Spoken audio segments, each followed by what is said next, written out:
So we can start streaming on this one. So we'll start streaming on that one. And then we'll start streaming on this one. So basically we should have all three platforms should be up and running. We're streaming to Facebook this time, which is different because usually I'll do the other one. But this way everything is basically live, everything is there. So if it's basically any questions, I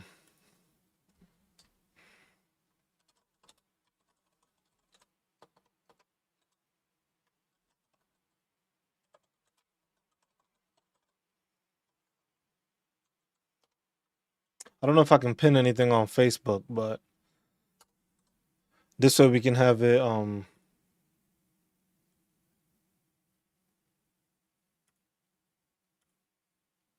so I can't pin it. I said, okay, I can't pin it.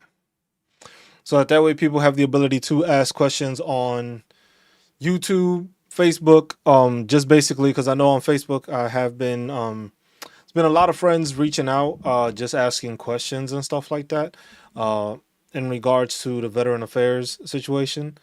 So I just wanted to do like a impromptu live so that people could check in, see if they catch it or not. If you got any questions or anything like that, because I think the biggest issue that we're dealing with right now is with veterans is that a lot of veterans don't know how to start or where to start with the process, and I think that's the biggest ongoing issue that I keep on noticing from people within the community, people that I've worked with, people that I served with, and just entities outside of that, even people that I haven't worked with. I think the biggest issue ongoing is that people don't know how to start the process and where this process like begins or where to get to with the process. You have to take into account that a lot of the times when it comes to assisting yourself, you have to know what you're doing. When it comes to dealing with the VA, you have to be aware, you have to be knowledgeable, you have to know exactly what it is that you're trying to get out of this. It's not going to be a situation where you are just going to find you're not magically just going to get stuff. And that's something I think people need to realize. You're magically not going to magically just going to find information and information is going to come to you. You have to do the diligence and you have to do the work in order to help yourself with this. You're not going to be Judy, how's it going?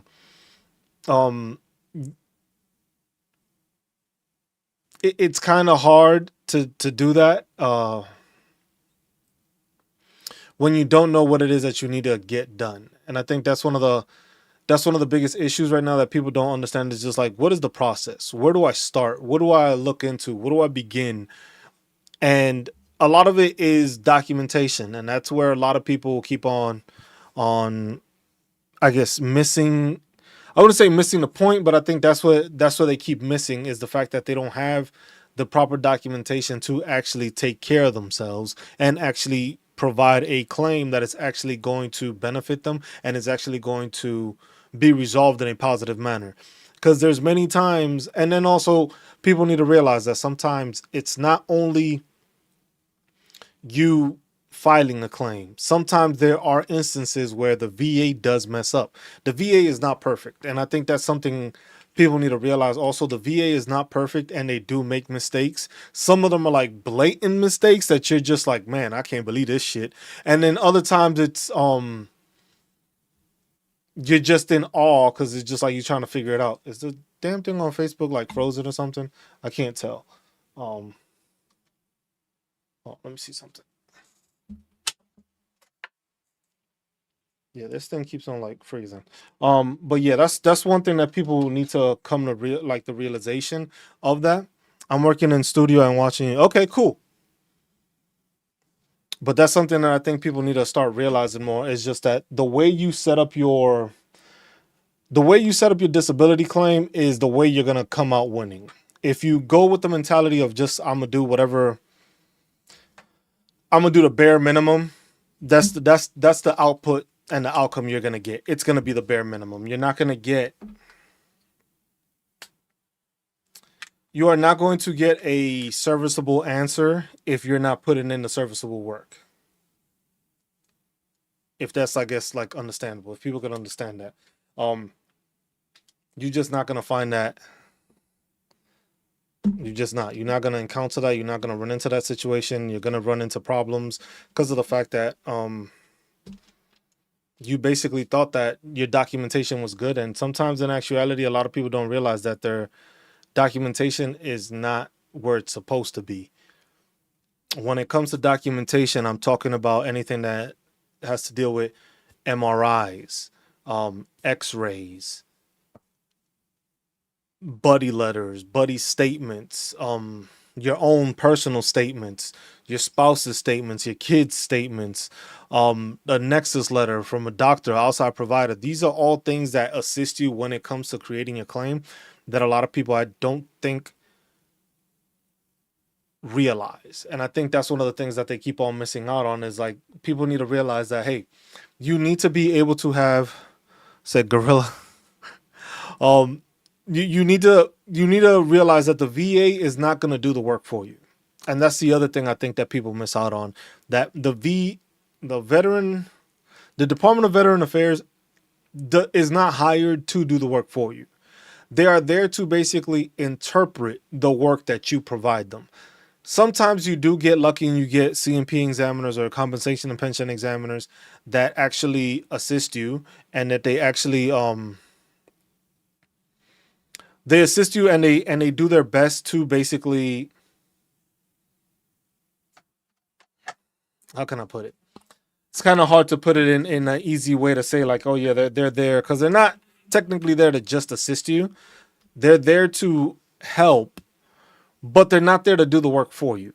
So if you have, like, let's say a claim, sometimes a compensation and pension exam allows it and benefits you, because that compensation and pension exam, they actually assist you and they actually help you with a claim. So sometimes they actually give you a claim that you didn't even know was there, or you weren't aware of, or you weren't expecting, or you didn't think was part of the situation, and you end up having something like that. And it happens a good amount of the time where, well, I wouldn't say a good amount of the time, but it does happen where people are being notified, oh, this was also put into your claim, and you're looking at it and it's just like, I never really realized that this was a part of my claim. The CMP examiner sometimes will add the stuff, because if you fit the criteria for certain claims, they will put it in for you. But that's here and there, and that's not all CMP examiners. Sometimes you get lucky, and sometimes they really care about it and they really want to help you and they want to assist you. And they'll be like, oh, okay, well, the symptoms you've provided me, I'm diagnosing you with this. Like, you have this, but you also are dealing with this, so I'm gonna put this as a claim. Because the thing is you got to realize, anything that is service connected via the VA, you can go get seen for free of charge. So basically, any ailment, whether it's an ankle injury, knee injury, hips, back, shoulders, elbows, anything, any other joints, anything like that, you can go get seen, and you can go sign up for physical therapy or a chiropractor. I go see a chiropractor for my back. And that's part of one of the things that was service connected for me. I'm also 100% P&T, but I had the documentation and everything good to go, so I didn't have to deal with anything on the back end. And that's what a lot of people don't realize. A lot of the times, yo, what's up with that? A lot of the times people don't understand that all that documentation that you failed to get while you were in service hurts you when it comes to dealing with the VA. The military doesn't tell you that. None of the branches, from what I've seen from any of the from anybody that I've spoken to, and then I've chatted with people that have been fighting the VA for like over 10 years. There's people that get it on their first try. I've assisted some people to get it on their first try. And some people are still dealing with it and they don't know where to go through and how to get it. So it's certain things like that that people need to realize, and they have to look into, like, hey, this is something that I need assistance with, but you don't have to go out of pocket to pay it. You don't have to go to a lawyer. There's VSOs, the Veteran Service reps. They do it for free. The American Legion, the BFW. You can go on the va.gov site, which I can show y'all also. and you can go and it'll show you where there's accredited people and who's accredited and certified by the VA to actually gain assistance. Now, the same way, all these VSOs are not the same. Some go above and beyond, some don't. Depending on your locality, it may be like, hey, if you're dealing with a ton of veterans and you're in a residential area or an area where it's like a lot of veterans reside, you gotta think and keep that in mind. It's like, man, this person is servicing maybe like 50 different veterans.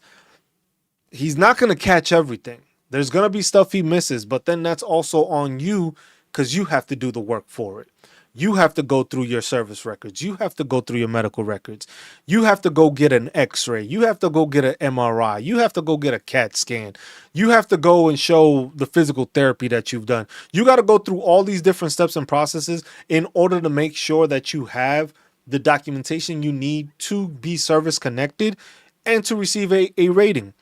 Another thing is a lot of people don't look at it. It's just like there are over 3,000 different claims. There's over 3,000 different disability claims that can be claimed when it comes to being a veteran and claiming them. The thing is that all of them are not going to apply to you. Not every single one of them is going to apply, but a lot may. And sometimes it's those that you don't even think about that you're dealing with, or something that you maybe never got diagnosed with or never realized, and you're dealing with it now, and that's still a percentage. And those percentages add up, because once you get to 100% P&T, the compensation is better. It's at the top of the line. But then if you have like the special, then you go into the special monthly compensation, which is if you lost a limb or something like that, you receive more. Is it worth it? Definitely not. If you're getting hurt or losing a limb, it's never worth it to deal with something like that, obviously. But you get compensation for it. But then for certain states, you get other benefits because you're 100% P&T. Some don't do much if you're not 100% P&T. Some do. But that's stuff that you have to make sure you're looking at and checking into. Like I said, there's over 3,000 different claims you can make when it comes to muscles, joints, mental health or mental health disorders. All your joints, literally every joint you have can be a percentage. But the thing is also you got to realize that not all of them are going to get you to 100%. Some of these ailments are just going to give you 30%, 40%. And if you don't know, I have my video on VA math, basically explaining how the VA math actually works. It's not a 1 + 1 = 2. It's the easiest way for me to explain it to people is like you are a pizza pie, basically. You're a pizza pie, and what happens is that you're that piece of that pie. When they give you that percentage, you just took away that percent of the pie starting. Because you always start off with the highest percentage you get. So let's say you started off with that 50% for migraines or 50% for sleep apnea. If you start with that, it's 50% of the pie. So now you're left with 50%. So now let's say you get another 50% rating, and that's migraines for 50%. Now you got sleep apnea 50%, migraines 50%. Any normal regular person would be like, oh shit, I'm at 100%. The VA doesn't work like that. It's now you have half that pie left. Now you take 50% of that half that's left. Now you're at 75%. Because basically you have 50% the first time. Half of 50 is 25. So they add the 25 on top of it. So then it's just like, okay, you've added that now. And now it's just like, okay, what else? Now I'm at 75%. But at the same time, you're getting paid at the 80% because they round up after the fives. So once you get 5 and you round up, you get paid at the next level. But you got to realize that you are still at 75%. So when it comes to getting to that 95% to reach 100, you still need it. You're working from 75, not from 80. They round it up for compensation wise. They don't round it up for like ratings or percentage wise. So that's something that people need to put in mind also.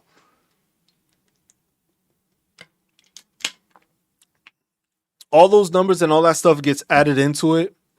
And it's just like you keep on taking a percentage of a percentage. So as you keep on adding one thing, you get a percentage, they tack on some more.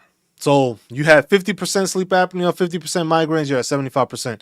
You get another 50%, it's half of that 25% that's left. So that's maybe like 13. So you got 350% ratings. And now 50% of 25 gives you like 12 and a half. So 13. So now you add that 13 to that 75. You at what, 88? So now you're getting paid at the 90 mark. But you're not. Now you need to get to 95 still, but you're still getting paid you're getting paid at the 90, but you're only at 88. So that's what people need to realize, that it's important for you to make sure that you know what percentage you actually sit on. And then you can see, hey, if I file for this, this is the percent I will get, or this is the percent I may be able to get due to my disability. Because each disability is different. Not all of them afford you to get 100%. One of the ones that most people always have is mental health disorders, whether it's anxiety, depression, PTSD, stuff like that. That goes from 0 to 100%. In those cases, you can use that. And if you get 0 to 100%, you're able to gain something from that. But at the same time, unless you end up with 100%, which means that you basically forgetting things, you're hallucinating, you're having probably night terrors, and it's all documented, and you've gone and spoken to a psychiatrist or a therapist, and they've explained that and diagnosed you with it, then from there you have to still go through an examination to show that you're actually dealing with these things. And then you have to make sure that it's connected to your time in service, which is the biggest thing in service.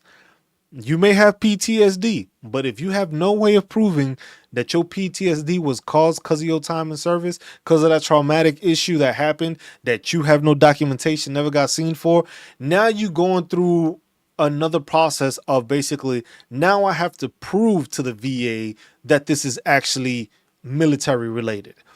Doesn't always happen like that. And then that goes into another existential thing of you needing to get an outside provider, getting outside information and providing stuff like that. But it's just like people don't realize that it's just like that's where you're at. If you've been out of the military for more than like 2 years, shit, after the 1 year mark where everything they basically include and be like, yeah, we'll just take it. Anything after the year mark, basically you need to make sure that you have an outside provider providing you that information and the diagnosis and a nexus letter basically stating, yes, I diagnosed Cruz with this. He's been diagnosed with this. This is probably because of his time while he was serving in the Army. This is how it's connected to his time serving in the Army. So he has degenerative disc disease. His degenerative disc disease is from all the running he was doing, all the rucking he was doing, all the jumping and all these guerrilla drills and all that stuff. And then he had an incident where he tweaked his back. It's documented. Now we go from there. But it's documented in my medical records. If I don't have that documented in my medical records, you're going to need an outside entity to basically write a statement saying that, look, this guy's back has gotten messed up because of his time in service. And sometimes it's just not that easy. And sometimes a lot of doctors don't want to put their name on that because sometimes they can't really assure themselves or state like, you know what? This person actually did deal with this in the military. And now that they're out, they're dealing with it worse. That's not always the case. They can't always, you need them. You need to provide without a reasonable doubt that you are saying that you are injured or you are going through this and it happened in the military. If you have it in your medical records, it still doesn't mean you're going to get it. Not to say that it's because you're being denied because you don't have it, but it's being denied because the VA overlooked something or they skipped it. And that goes into the way you submit your documentation also, because what I tell a lot of people is like when you're looking at your medical records, you have to look at your medical records line by line, page by page. You cannot miss anything on there because there's a lot of times that people don't realize that those CMP examiners and those raters, what they do is they control F. They just find control F, type in the keyword. So the keyword is migraines. Control F, type in migraines. whatever pops up for migraines, that's what they start looking at. So if they start seeing, oh, you first got it here, you got put on medication on this year and stuff like that, that's what they're looking at. They're looking at it that way.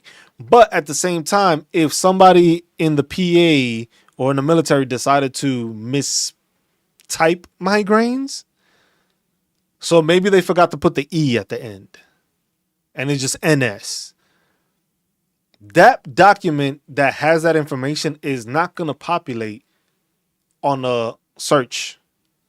When you try to find it, it's not going to populate. If there's any pictures, they're not going to populate. So if you have a copy of your medical records and it is a picture where Adobe can't really scan it, they're not going to find that, because you got to remember, you've been in the military for whatever time it was. Look, I was in the military for 10 years and I had over 900 plus pages of medical records.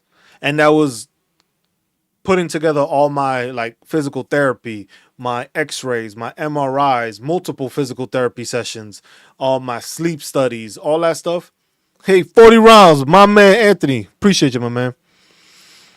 Yeah, man, Anthony, I've been getting there's been a lot of buddies that have been reaching out to me and they're trying to find out what it is. So I'm trying to see, because I know on Facebook I'll be able to catch people better, because not everybody jumps on YouTube. So I figured might as well do a live where I can do it where people on Facebook could probably catch me and see it, and then probably switch over to YouTube and watch it that way. But that way people get this information, because a lot of y'all I served with. A lot of y'all I know haven't gone to do the stuff, haven't filed disability or need help filing disabilities.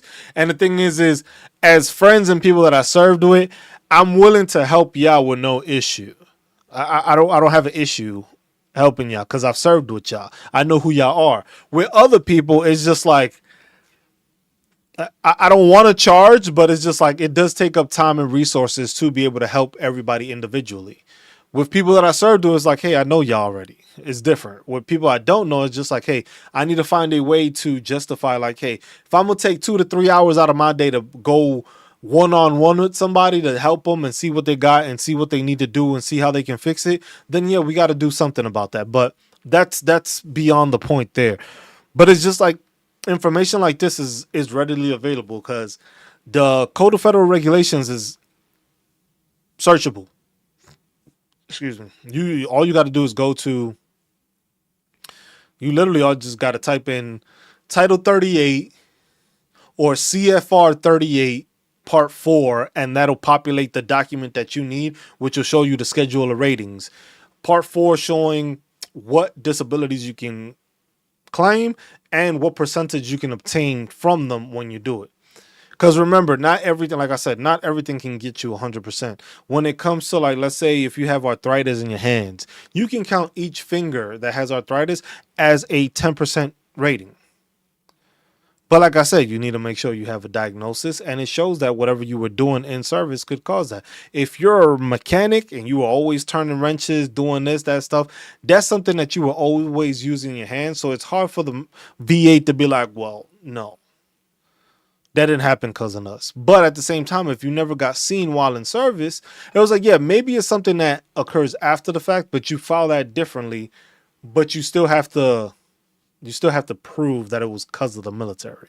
I was just like, yeah, if you had arthritis when you started and now it's gotten worse, you still have to show that the arthritis started in the military. Because otherwise it could just be like, hey, look, you just developed arthritis on your own.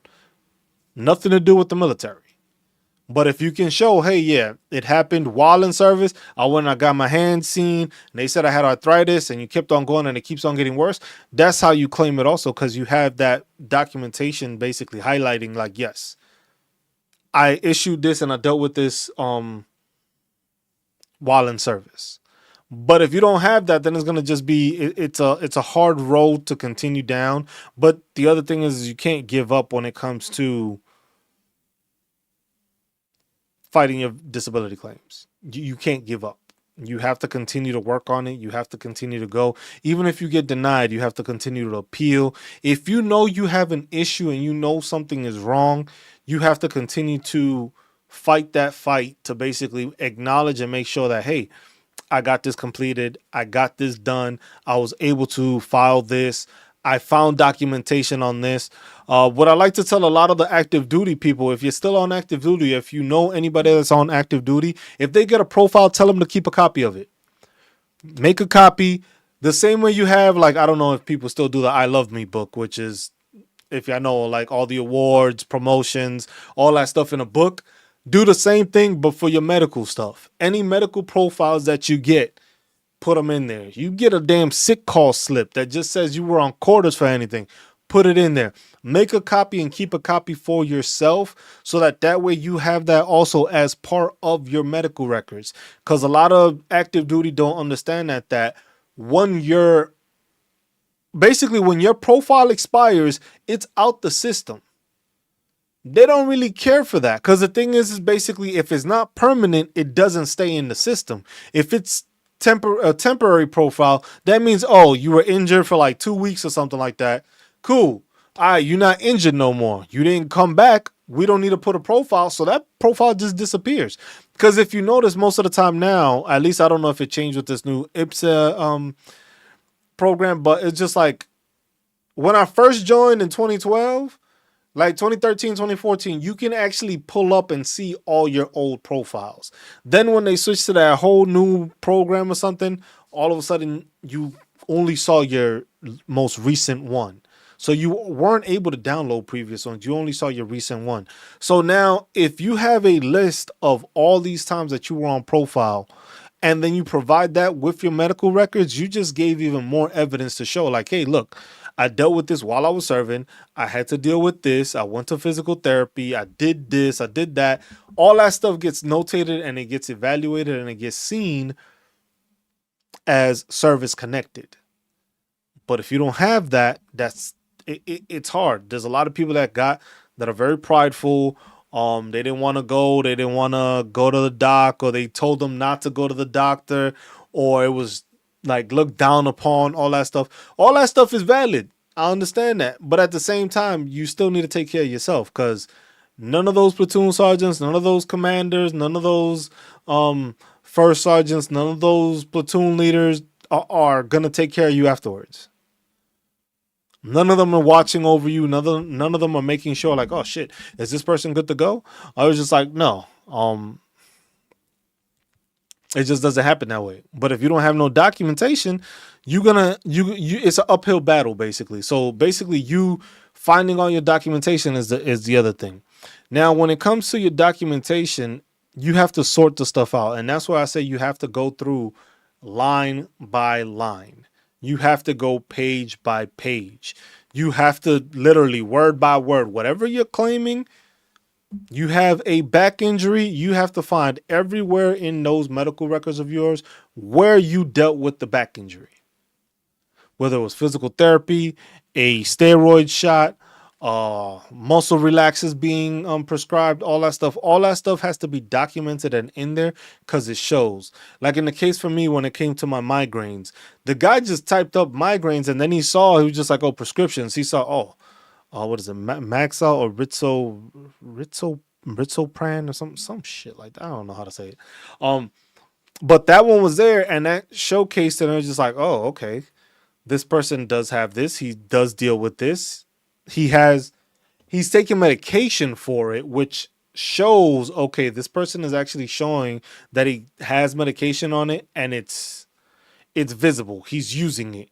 And that, I think, is one of the bigger things, because the thing is people don't realize that. That is one of the bigger things. Is just like, hey, you have to have this visible. Well, I just lost my train of thought. My bad. But that's something that you need to make sure that's there. You have to showcase that. You have to highlight that. You have to make sure that people understand that. It's just like, you have this going on.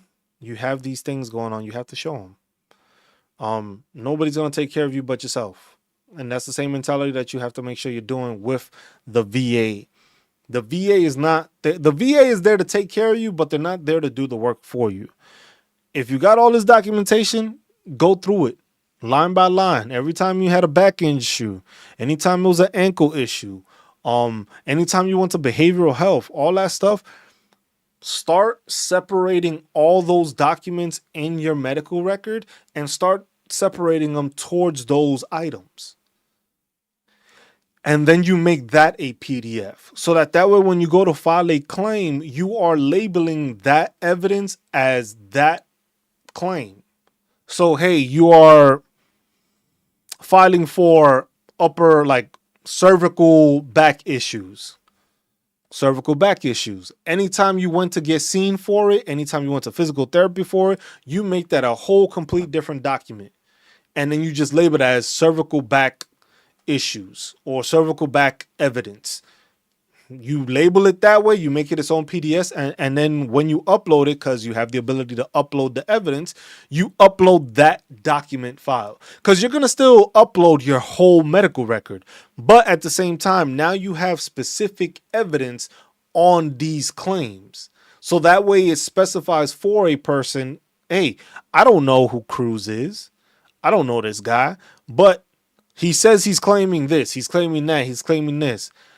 I don't want to go through 900 pages and find out if he's right. But, oh, hold on. He has a different document here that shows back injury or cervical spine injury or whatever the case may be. He has all these documents there. Okay, I can click on this and now I can just skim through this and see, okay, he got seen for this. He got an x-ray in this year. He got another x-ray in this year. It shows the progression of getting worse while in service. Then from there, it's easy. But at the same time, you look at it, it's just like, oh, back issues. The most you could get is like 40, unless it's just like your back is just like done. If your back is like literally broken that you need to either fuse it or something like that, then you might get a higher percentage. But otherwise, certain body parts are only going to get you a certain amount. Shoulders, I think the highest is like 30% for some. Some 40, depending on what it is with the shoulder. Elbow, same thing. Like all those different things change where you're going when it comes to filing a disability rate. But if you have everything just thrown in there, jumbled in, it's kind of hard to get anything done. Because the thing is the same way if somebody hands you 900 pages and you tell them, hey, look, this is what I'm trying to tell you is going on. It's going to be kind of hard because they're going to look at it like, you know what, this ain't working. This is not the documentation of this isn't the paperwork that we thought was going to coincide with what you had or what you were dealing with. And that goes a long way. I'm trying to see something.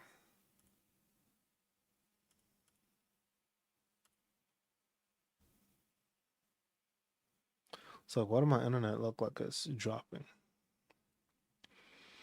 But that's something that people don't realize enough, and people don't understand that, and they underestimate their ability to make it easier for themselves when it comes to making a disability rating. Like I said, like here we go. I'll show y'all the CFR, which is one thing I always tend to show people. On YouTube, you can see the CFR. If it's on Facebook, I'm still doing it that way. So if you're on Facebook, just click the link on the YouTube link, and from there, that'll take you to the YouTube page. You can click on your mobile phone version, or you can click on the widescreen version, depending on which one you want to do. But this basically shows the Code of Federal Regulations. So the Code of Federal Regulations will highlight, and it shows you, and it breaks it down. Schedule of ratings, which gives you all the explanation and stuff. Then disability ratings, which is part B, gives you the musculoskeletal, gives you organs of special sense, impairment of auditory acuity, infectious diseases, immune disorders, and nutritional deficiencies, the respiratory system, cardiovascular system, digestive system, the urinary system, gynecological, I can't even talk right now, gynecological conditions and disorders of the breast, hematologic, lymphatic systems, endocrine system, neurological conditions, mental disorders, dental and oral conditions.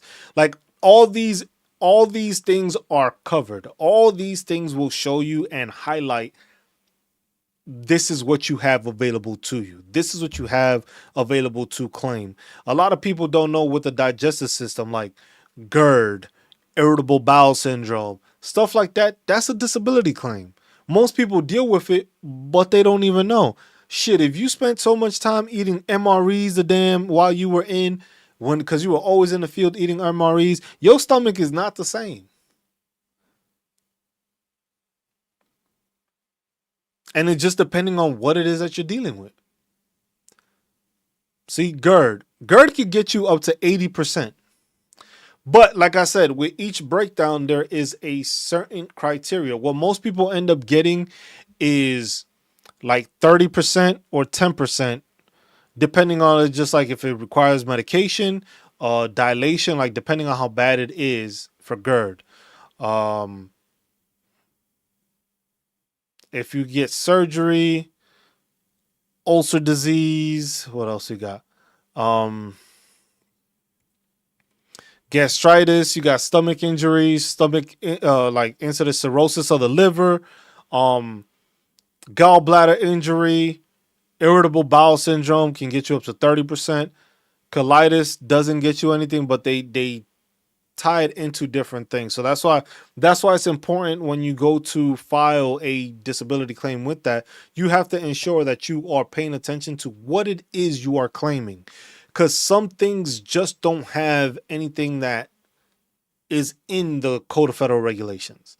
So, for example, when it comes to back spasms, there's nothing that you can claim. You cannot claim back spasms. There's no actual claim for back spasms. I think it would be under muscle, but there's no specific claim for back spasms. And that's a let me see if I can search it.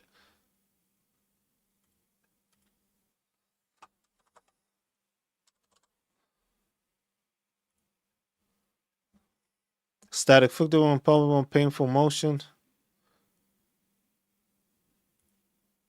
So this is basically what it has. With any form of arthritis, painful motion is an important factor of disability. The facial expression, the wincing, etc. So basically with back spasms, what the VA basically looks for is are you actually having a back spasm when you're being checked? Now, if you happen to have a back spasm while you're being examined, that is a clear-cut tale. It's just like, oh, shit. His back is messed up. Look, it's twitching. The chances of that happening, small. Unless you have like frequent back spasm all the time, that is to that point that it's just like it's a constant twitching. But then you can't claim that, because the thing is what happens if you get those back spasms here and there? The thing is if you're getting those back spasms, that means that you have some underlying issue that's causing your back to spasm. Now, the thing is that's where you have to find what you're diagnosed with. That's where you have to find what the actual issue is that's causing your muscles to spasm. Because it's either you're overworking it or something is under pressure that it's giving out. There's different things that can happen when it comes to spasms, but you cannot claim back spasms. I went ahead and claimed back spasms, and I thought, I was just like, oh shit, this is an easy claim. I got muscle relaxers for this. And I was just like, no, you don't get a claim for back spasms. Me, it was just like I had degenerative disc disease and I had a slipped and bulging disc, and that's what was causing my spasms. So then when they went and checked it, and it was just like, oh shit, okay. Got an MRI. They saw the MRI. It was like, oh, yeah, bro, you got a bulging disc. Oh, the reason your arm goes numb is because that bulging disc is pinching one of your nerves that goes to your arm. That's why you're losing sensation in your arm. And then it's just like, oh, okay, thanks, I guess. But it takes, especially if you've served, you know how long it takes. Yo, what up, my man? How you been, brother? I was just like, and that's how it is. It's just like people don't realize that when it comes to like if you having spasms, you have an underlying issue within your back, whether it's a bulging disc, degenerative disc disease, or anything of the sort. All that stuff contributes to something, but you have to make sure that you are actually aligning yourself and actually notating it and putting it in writing. It has to be in like the same way people like to say like when it came to people getting Article 15s or whatever the case. If you ain't have no counselings, it was kind of hard to give you Article 15 because you ain't have the paperwork. It's the same thing with the VA. If you don't have the paperwork to show that you had something happen while in the Army, the VA is like, bro, it never happened. I was just like, you saying it's happening, you saying that we caused it or the military caused it, but you don't actually have any proof of it. Because at the same time, a lot of people was like, hey, you can have a back issue and you could have gone snowboarding 2 years after you left. And that's how you messed up your back. But now you want to claim it and you want to say that it happened in service, which some people do that. But then it's fighting through it. I get random pops from back and then tingles. Too stubborn to do it. Go to the doc. Guess it goes back to. Yeah, and Josh, is that's the mentality that people have. Is just the fact that they don't like that mentality of not going to sick call, not going to get seen. It's just like, oh, you're weak or stuff like that. Ain't none of these people taking care of you right now. But that's where it's just like we have to get out of that like mantra and that mentality of like, hey, if we hurt, we need to go get seen. Go get checked. You a veteran, there's benefits that you get for it. You can get it taken care of. Like if you get pops, bro, I sound like a damn accordion when I bend over sometimes. All you hear is the clack, clack, clack.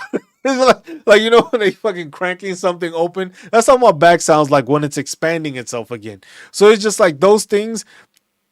It was like, you got to go get seen. Go to a chiropractor. Go to physical therapy.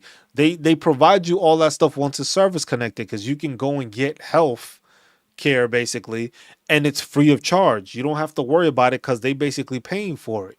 Either you're going to go and see a doctor at the VA or they'll resort to basically changing it so that you can go see an outside entity that's, well, it's not any outside entity that you choose. It's basically somebody that's within the service to do it. And then 50% for PTSD. I'm at 100% P&T, bro. That's why I do this, because it's just like just to try to get everybody over that hump and stuff like that, just to get them to that 100%. That 100% is different. It does hit different. But at the same time, it's just like you just got to make sure you got the stuff in there. Because if you at 80, you got 10 for back, 10 for each knee, and 50%. That means that probably your hips, I need that other 20. I understand that, but then you got to start thinking, the way you got to start thinking about it is like, what else is connected to these issues? Or what else did I know or didn't even think of that I was dealing with while I was in service and I have paperwork for showing that it happened in service? Because if you got back issues, you got knee issues, you probably got ankle issues, and you probably got hip issues going along with it.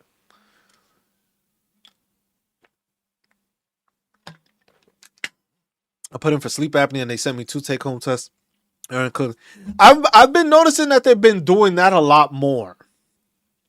Because when I did my sleep apnea, I was in Hawaii then, and they actually sent me to a place where I stayed overnight to do it.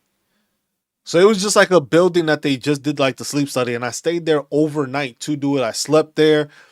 They video recorded it and everything, and then they showed the results, and the results like, yeah, you have moderate obstructive sleep apnea, you have restless leg syndrome, and because they was just like, I was just like, how the hell do it was just like we saw the video. I was like, oh shit, okay, so these motherfuckers saw me live, like twitching and shit. So, but now I know they're sending people home and they telling them to put on the machine, sleep with it, and stuff like that. And I don't think those are as efficient as it was like how when I did it. Because when I did it, literally, it's just like you go into a place, they give you the bed. Yeah, that's sleep apnea because you stop breathing, and that's what it is. The thing is when you did that test, did you do it on your back or did you just try to get comfortable and do it on your side?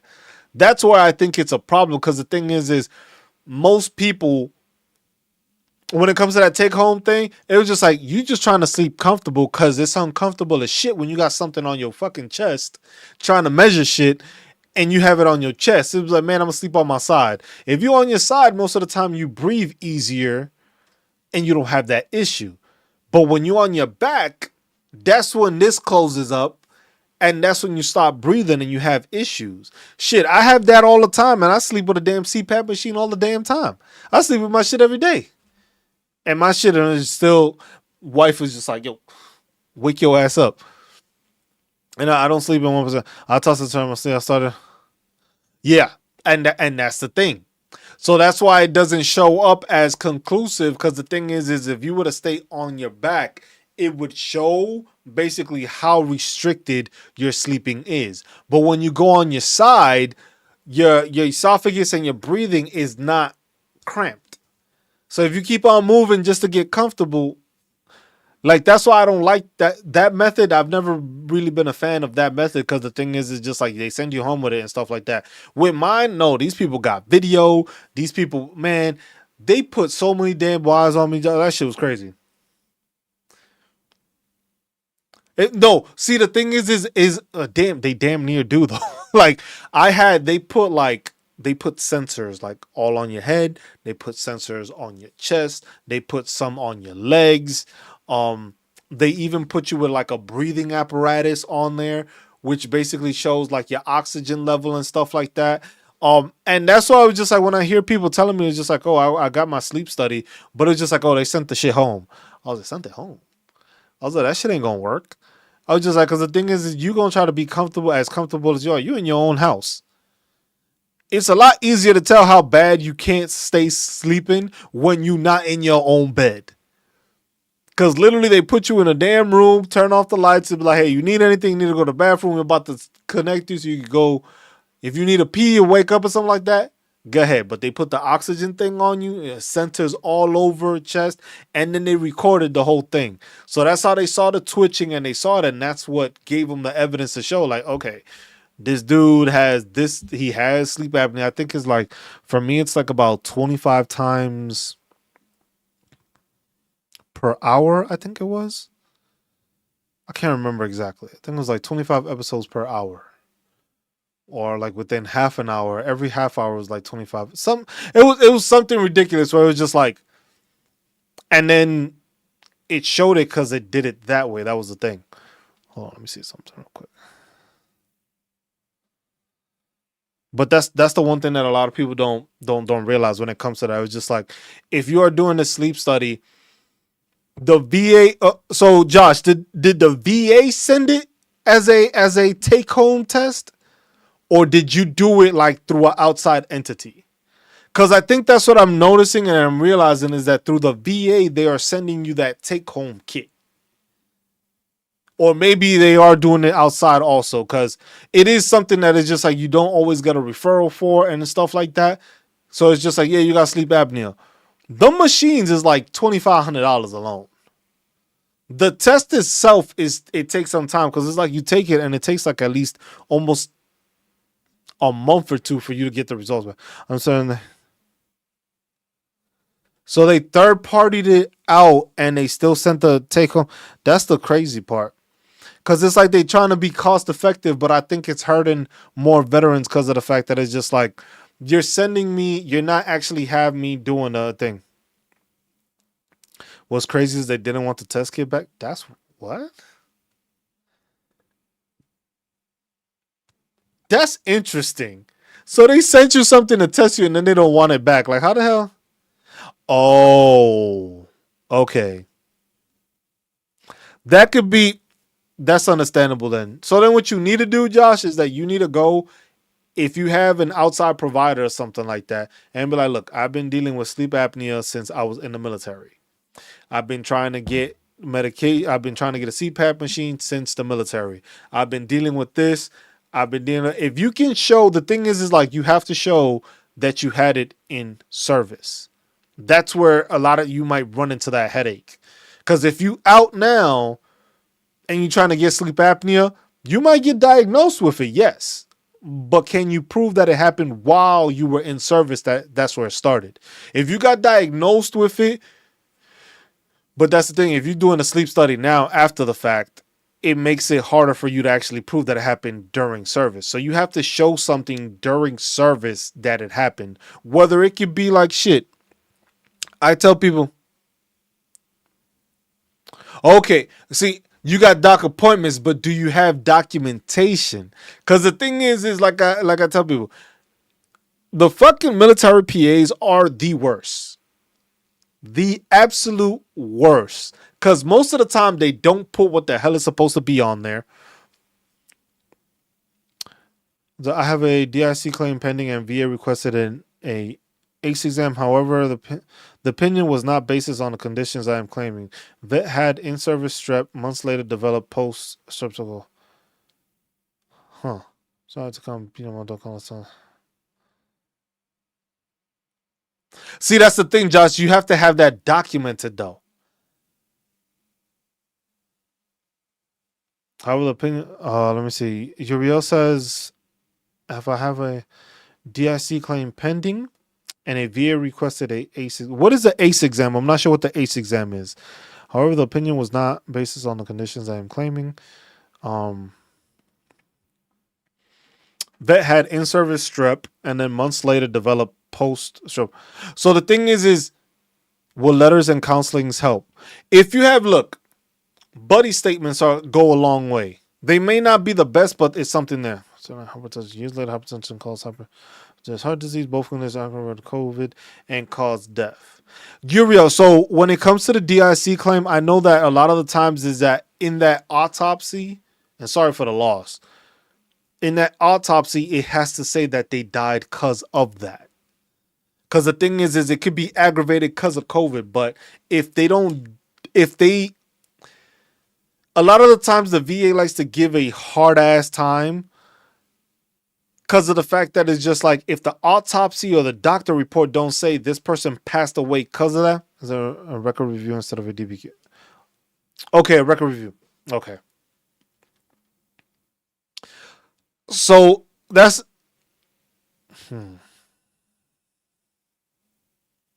because the record review is that basically what they're saying is that they're trying to find where this happened and where this dealt with while in service. Because he's passed now. So he can't fill out a DBQ. So they're trying to go to a records review because of the fact that it's like posthumous. I can't even say the word. But it was after death that they're trying to get this to be verified. So basically it's, hey, did he deal with this and was he diagnosed with this while in service? And then did he pass because it got aggravated after the fact?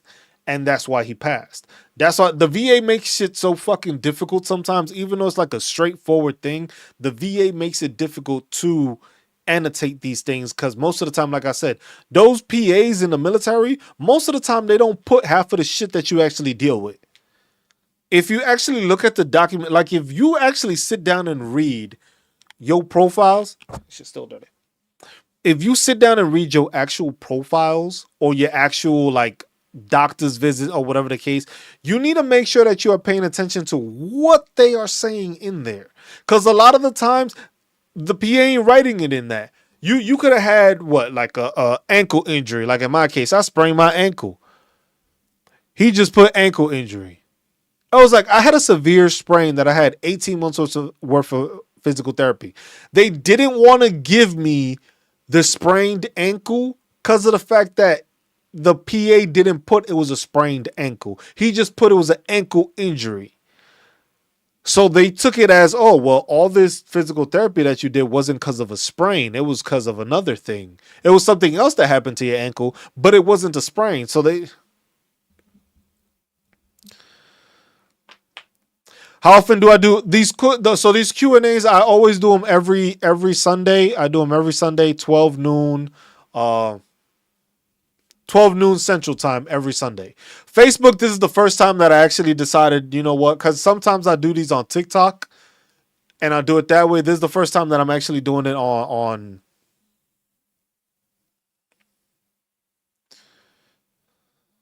yeah. That's what I'm telling you. But I do this. This is the first time I'm doing it on Facebook because I have, like, lately I put that video out last week, like a short, like a story, a reel, basically saying that I was holding it that Sunday. And I've had like 5 people come and reach out to me, people that I served with, people that was in the military with me, and they were just like asking for assistance. So I was like, okay, I might need to hold these more often so that people can find me on Facebook see that I'm on Facebook and talk to them that way, and then they can come onto the YouTube channel, or they show up on Sundays when I do it every Sunday, 12 noon Central Time. I do it on phone and I do it on regular screen. It's easier on regular screen because I can show you the whole entire screen and it shows you that way. But I also do it on phone. Like if you're on the move or something and you got questions and stuff like that, I do it that way. But I try to help, because like I said, I'm 100% P&T. I got there. But I basically did it on my own, and then that showed me the struggle that a lot of people have when it comes to that. It was just like a lot of the information is out there, but people don't know about it. Like in the case of Urel, if they're asking for documentation, is that they want to see that.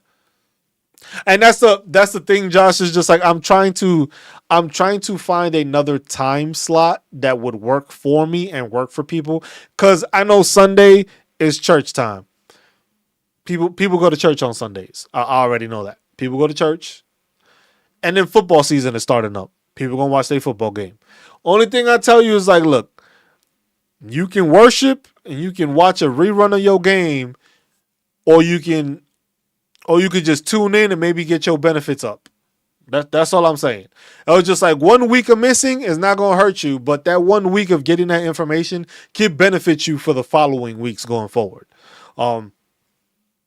Because it's a big thing. Like people don't understand there's certain things that you can do and certain things when it comes to being evaluated and getting the right claims in is what changes it. Because like you said, look, you pulled the IT band, but they didn't put that shit as an IT band. Like I said, I sprained my ankle. They just said it was an injury. Ankle injury. What ankle injury you deal with?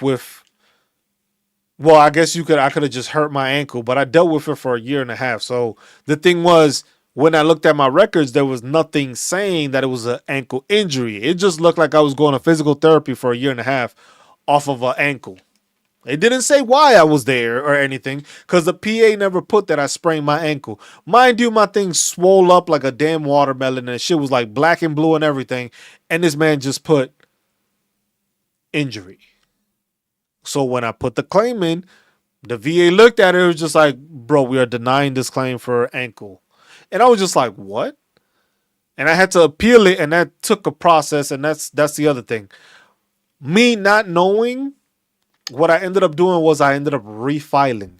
So I ended up refiling for the ankle when I should have just appealed it and gone through the appeal process, and I missed out like on a couple of grand when it came to back pay, because I would have been back paid the whole way from when I first started the claim as compared to when I resubmitted again. So that's one thing that people don't understand also. Like, it's just like you got to put a...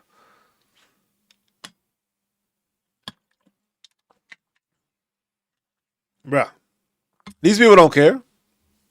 And that's the thing. It was just like, but if you don't have any of that documented, these people they don't look at it. They don't pay attention to it. They don't acknowledge it. And that's the problem with the VA. And that's sometimes the problem with the medical in the military. It's just like, you can be hurt, but if you're not getting it diagnosed properly, you run into these issues where it's just like, hey, I have this issue or I dealt with this issue. But when you go in your medical records, the shit ain't there. No, so an appeal can only happen a year after you've been denied. So you would end up having, since you already did it for 3 years and it's been 3 years, you would have to refile again. So you would have to make sure you have all the documentation and the paperwork that you submitted with that first claim, and then now you need to add everything on the outside to show that. Because you could only do it after a year. The same way, once you get out, you get a year basically buffer that basically says, hey, anything within this year that you claim, we'll say it was part of the military. After that year, you need to start getting a diagnosis, and you need to start getting nexus letters, which is that letter from the medical provider saying that this is being tied into this. So when you tie those two together, then it works. Oh man, you should have done that. If they were saying that you were doing an in-office one, that you definitely should have gone and done that. Because that's basically probably the one that I'm talking about, that you actually would have had to stay in there and you would have had to sleep there, and then they would have gotten the testing done. But the thing is like with that, you would have to go. You can still go through the VA and ask to talk to you, whoever your medical provider is, or your primary doctor, whatever team you fall under, and get it and ask them for that. It was like, look, I went through this claim 3 years ago. I went through a sleep study and I'm still dealing with sleep apnea. But when I got the test the first time, I wasn't able to. It came out inconclusive.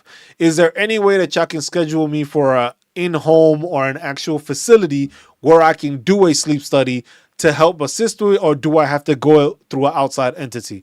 A lot of the times they're going to say that you're going to go through an outside entity, but it's like I said, at the end of the day, it pays. Because you got to remember, sleep apnea, once you got a CPAP machine, is 50%. They're talking about possible changes come April, but that's still not in stone. That's still not in writing. It hasn't actually had an effective or like decided date. They're just saying that their final decision should come in April when it comes to that. But if you file before then and you get your claim, it's 50%. So you're at 80%, 50% isn't going to get you there.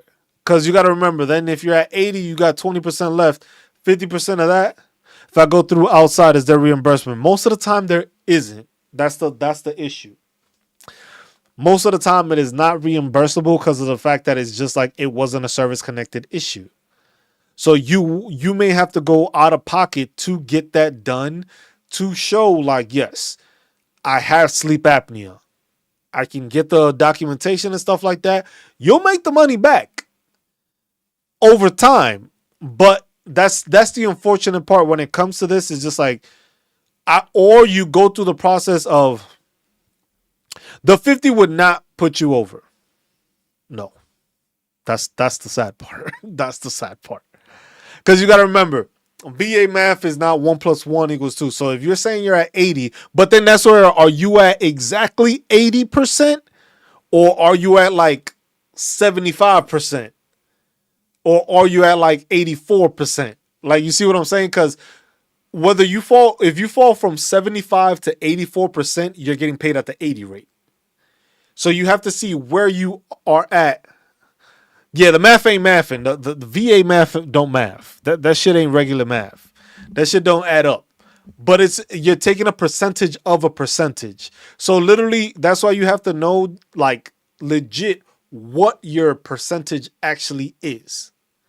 So, like, if you're saying you're getting paid at the 80, but are you at 80, or are you at 84? Are you at 75? Like, that is a big thing, because you got to remember, yeah, you have to figure that out, because that changes a lot depending on what you actually sit on is what changes it. Because the thing is you got to remember, if you get a 50% from sleep apnea, they're giving you 50% of that remaining piece. So whether you still got 26% to go, or you at 84 and you got 16 to go, that's a difference. Because you got to remember, if let's say you're at 75 or 75 or 76. No, let's say 75. You got 25 left, right? If you take 50% of that, that's 12 and a half. So let's say 13. 13 plus 75 gets you to 88. So you still need another 7% to get there. Let me see. I'll show you the ratings table right here, because this is where it's at. So basically, the ratings table will show you an easier way of calculating it. So basically, let's say you said, we'll just go with 75, right? With 75, to get to 95, which would basically round you up to 100, you still need 80%. You still need 80% to get there. If you're at, let's say, 84, to get there, you still need 70%. So it's just like sleep apnea is going to give you 50%. So if you're like at 75, you get that 50%, you just got bumped up to 88. So now from 88 to get to 95, you still need another 60. Like the shit is so crazy. Like, when trying to explain it to people, people look at me like, bro, how am I supposed to find all this shit? Exactly. Trust me, bro. Just like when I made a video, I made a YouTube video on this, like explaining how it is. Because the thing is just like people don't understand. Like, it's crazy how they do this math. Like, bro, this is like, why is it so difficult to get where I need to get to? I was just like, I need a whole nother 80%, and I'm already in the 80s, and I need another 80%. Like, when people look at it like that, it's like, bro, I need a lot. Like, I think overall, I think it's like 200 plus or something that you need. But that's the thing is also, it's if you're doing it with those smaller amounts. Because like I said, look, you can have, if you have, let's say arthritis in your hands, each finger can count as 10. So that's 100 there. But let's say you started off at 19, right? 10%, 1, 2, 3, 4, 5, 6, 7, 8, 9, 10. That shit only got you to 35%. And you just claimed 10 different fingers. Oh, no, hold on. Because you would go, the 10% would be at 27. Then 34. That's 2. That's 3. That's 4. That's 5. That's 6. That's 7. That's 8. That's 9. That's 10. So you would get to 73% if you had every single finger at 10% going up. But then even at 75%, you would still need another 80% to get to 95. See what I'm saying? Like that's what makes it difficult when dealing with this, that a lot of people don't realize. It's just like you need those high value claims that give you that edge you closer, but then you still need exactly. And that's what it's just like people don't realize that, and that's why I tell people it's like you have to make sure that you know exactly where it is you sit. Cause then you know what it is that you need to reach the 100%. Cause that's a lot. That's where a lot of people get it messed up. Is just like if you start getting paid at the 90% mark, you still need, like, from 90 to 95, you still need another 50%. So if you're getting paid at 90, you could be here at 85, which you would still need about like 70%. Or you can be at 94, which you just need another 10%. So that little variance changes a lot off of what do I need to claim, what can I claim, what coincides with this, what can be a secondary to one of the issues that I have.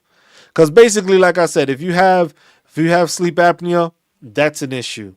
Sleep apnea can lead to insomnia because you ain't sleeping well because you can't sleep well. That's a mental health disorder. How does that affect you? That can be a secondary claim and stuff like that. So the thing is Josh, it's not going to tell you the exact percentage. They never do, which is one thing I always find weird with it. It doesn't tell you the exact thing. You have to calculate it.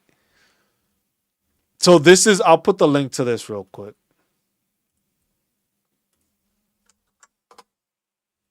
And that's the CFR.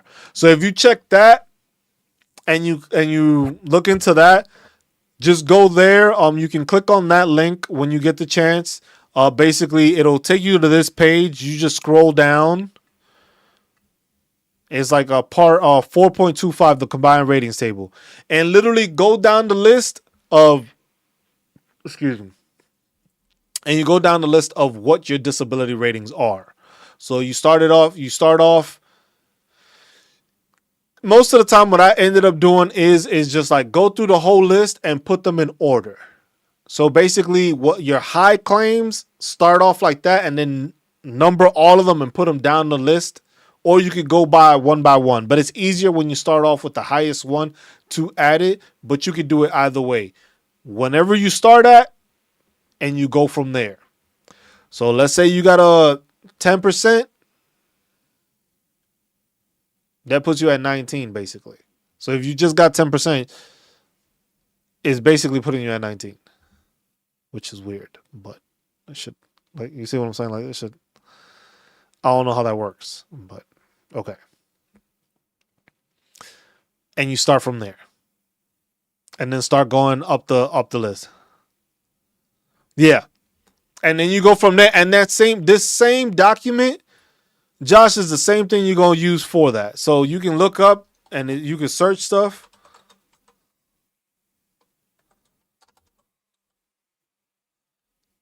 Look up sleep apnea, appendix part. Let's schedule ratings, respiratory system. Where is it at?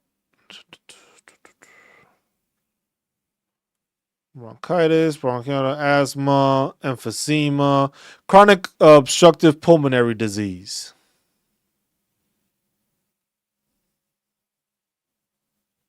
Tuberculosis, that pulmonary. Where the hell is it at?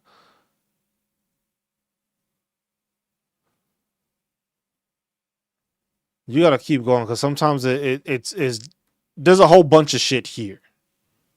Here it goes. Sleep apnea syndrome, obstructive, central, and mixed.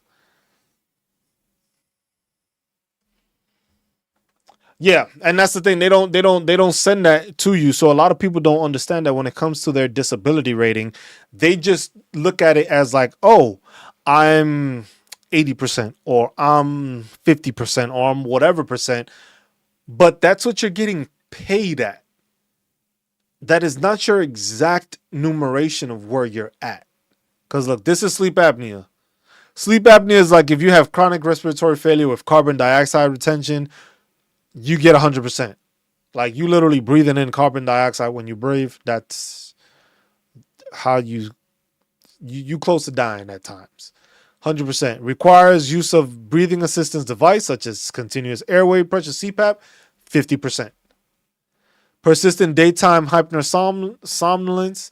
That's basically when you like most people in the army, dead tired. They got sleep apnea and they don't even realize it. I got 3 of my buddies to go get tested for sleep apnea. Once I was diagnosed with it and they explained to me what was going on and what the symptoms were and stuff like that, I went to a couple of my buddies like, hey, bro, go to either behavioral health to go talk to them about you having sleep issues, or ask for a sleep study because you think you may have sleep apnea. All 3 of them got CPAP machines in service. So this was without even dealing with the damn without even dealing with the VA.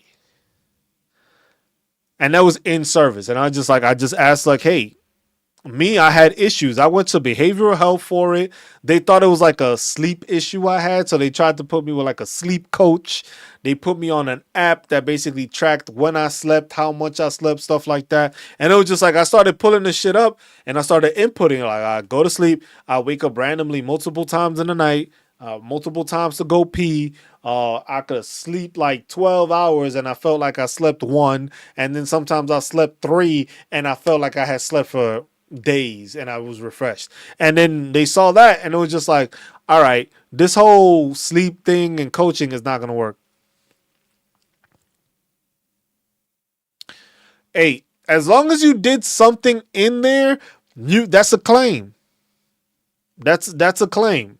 Because the thing is, you got to remember what a lot of people don't realize also is that if you have a claim already in place, you can increase these claims.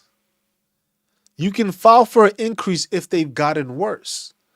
But the thing is you got to remember that this document here shows you that. The CFR tells you what it is you're looking for, and what it is you're claiming. So let's say you have those, like you said, PTSD.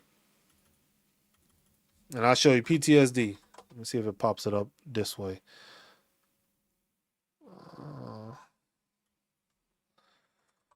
Mental health. Oh, hold on. Let's go back here. Top.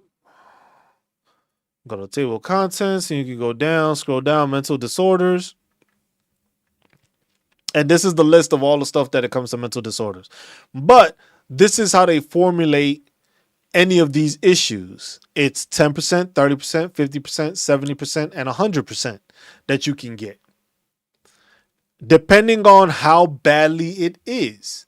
Because you said you were at 50, it was like occupational and social impairment with reduced reliability and productivity due to such symptoms as flattened affect, circumstantial, circumlocutory, or stereotyped speech, panic attacks more than once a week, difficulty in understanding complex commands, impairment of short and long-term memory, retention of only highly learned material or forgetting to complete tasks, impaired judgment, impaired abstract thinking, disturbances of motivation and mood, difficulty in establishing and maintaining effective work and social relationships.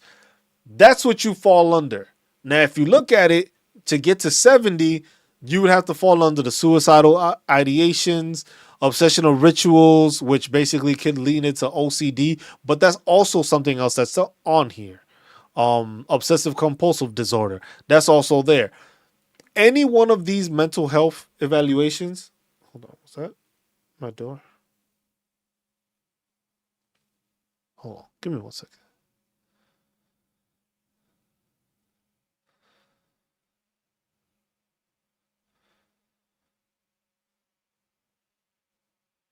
Any one of these mental health evaluations, basically, or mental health disorders, can fall under this criteria. So if any one of these that's in here causes any of this, you can get an increase. But then that also goes to like joint issues. You got knee problems.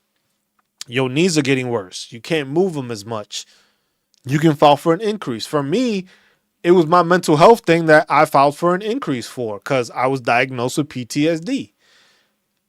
For me, it was just at first, it was just what they put. I think it was just like adjustment disorder, I think was what they had it at, and I was at like 30%. And then I started talking to a therapist, and then the therapist was just like, nah, bro, you got PTSD. He diagnosed me with PTSD, and then they changed me to another therapist that specialized in PTSD. And all that information was sent straight to the VA because I was using my VA thing because I had mental health issues. I was using the resources that they were providing that they paid for, and then they diagnosed me and gave it to it, and then that's how I filed for an increase. I just told them, hey, look, all y'all got to look at is a documentation that my therapist is sending y'all already, how I'm diagnosed with this and stuff like that. I still had to go do a compensation, a C&P exam to provide the information as to why I had my PTSD. And I had to write it down, and I forget what the form is, but you had to write it down also. And the crazy thing is when I spoke to him, I got diagnosed with it, and I totally forgot something else because it was something that I had shut out of my mind while I served, or something that happened that was pretty traumatic. And it's just like I just blanked it out, and then I thought of it after the fact. And I was just like, well, I got bumped up to 50, and I was just like, okay. I was just like, I'm not to the point where it's like sometimes I fit some of these other characteristics, but 50% is where I fall on because that's the one I mainly go to. When you start doing like hurting yourself or possibly hurting somebody else, or you're danger to yourself, or like it says persistent, like 100% says persistent delusions or hallucinations, which is sometimes those like night terrors, waking up in the middle of the night, stuff like that. Those are things that go in there, but that's something you have to claim. That's something you have to have diagnosed. You have to have some medical provider like showcase that, or your documentation showcasing like, hey, this is what you were dealing with, and they're still gonna send you to a compensation and pension exam. So that it doesn't change at all when it comes to that. They're still gonna ask you, and they're still gonna try to evaluate you, even if you have all the stuff there, because they want to make sure that they're evaluating you and checking you for what you're saying you have, which is something that is just like crazy. It's just like, bro, I just said I dealt with this. They seen it. So is that part of your PTSD claim?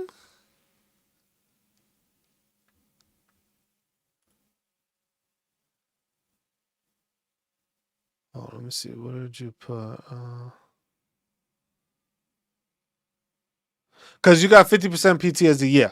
But then that's also part of your sleep apnea.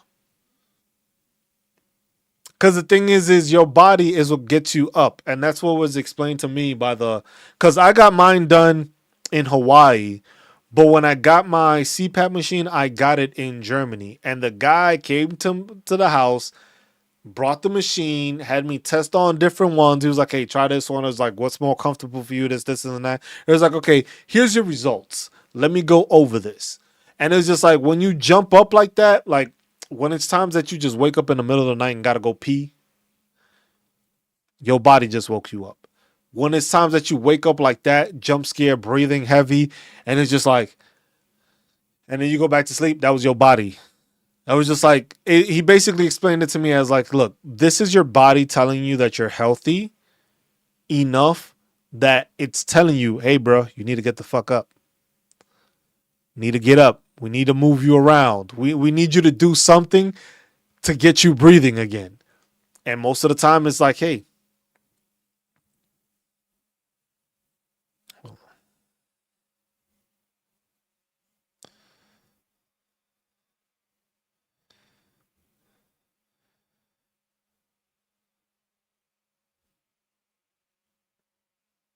I was just like, and that's what he told him. Is basically your body is because you're still in good health.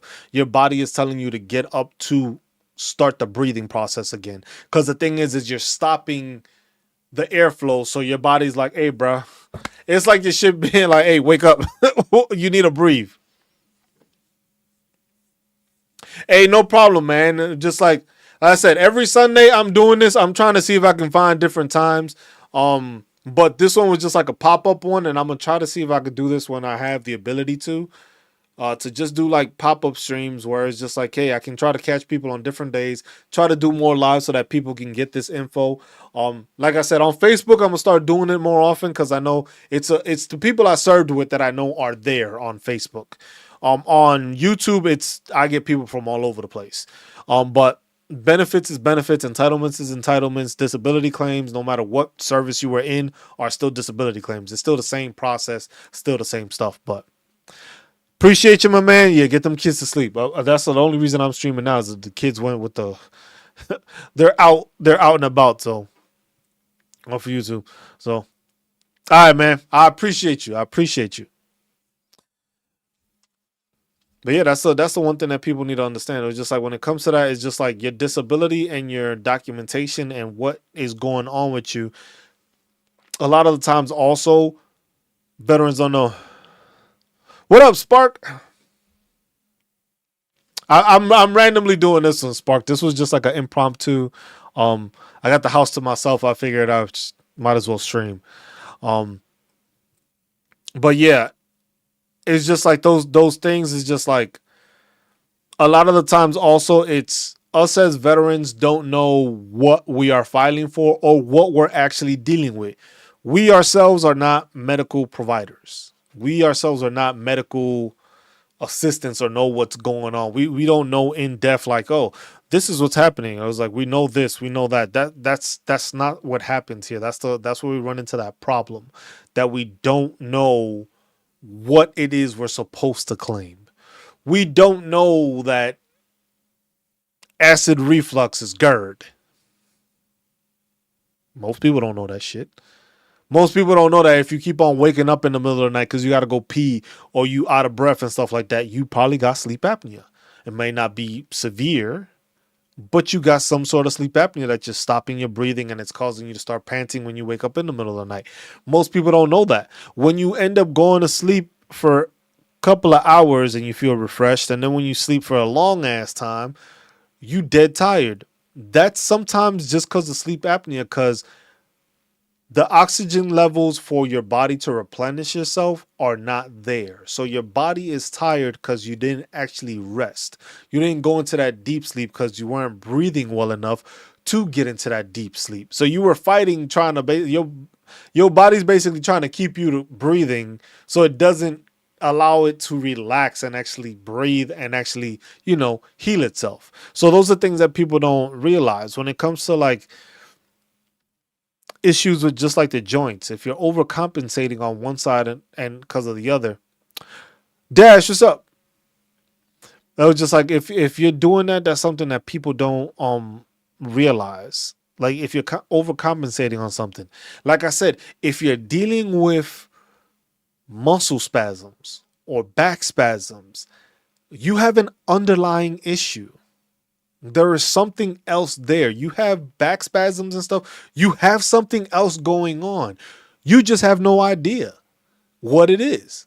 But if you're getting back spasms, is either your back is giving out, you may have bulging discs, you may have slipping discs, you may be overworking one muscle and not working the other one as well. So it's basically like telling you like, yo, I'm about to give out because you overworking it, stuff like that. And that's caused by something else. So you need to realize that, and then you need to go get seen for that. And like I said, it's difficult for some people because some people don't have that a medical provider or that insurance after the fact to actually go get seen. It's just like, look, a sleep study is costly. They gonna put it through, but that's gonna be costly through your insurance. You're still gonna have a good sized copay. But at the end of the day, is it worth it? Yes, because now you will have documentation showing that you got a sleep study and that you have sleep obstructive sleep apnea, or OSA as they like to acronym it and make it shorter. But if you have that OSA, then it's just like, okay, you got it. Now, how do I show that I had it while in service? Because these are the same things I was dealing with while I was in service. I just never got seen for it, or I didn't even know this was the issue. Like I said, with those three that I helped with the sleep apnea stuff, it was just like they got it and it was just like, oh shit. Yo, maniatico, what's up, my man? I was just like, that stuff is just like, you see that and it's just like those effects of those things that you are dealing with that you don't know how to claim or where to claim. That's where this code of federal regulation comes in handy, because this code of federal regulation will basically highlight all the different stuff that you can claim. And the thing is it's just like you taking the time to actually sit down and read this stuff. Because like if you have digestive system issues, you just going through this and it'll explain it. Weight loss and nutrition, coexisting abdominal conditions, schedule ratings for the digestive system.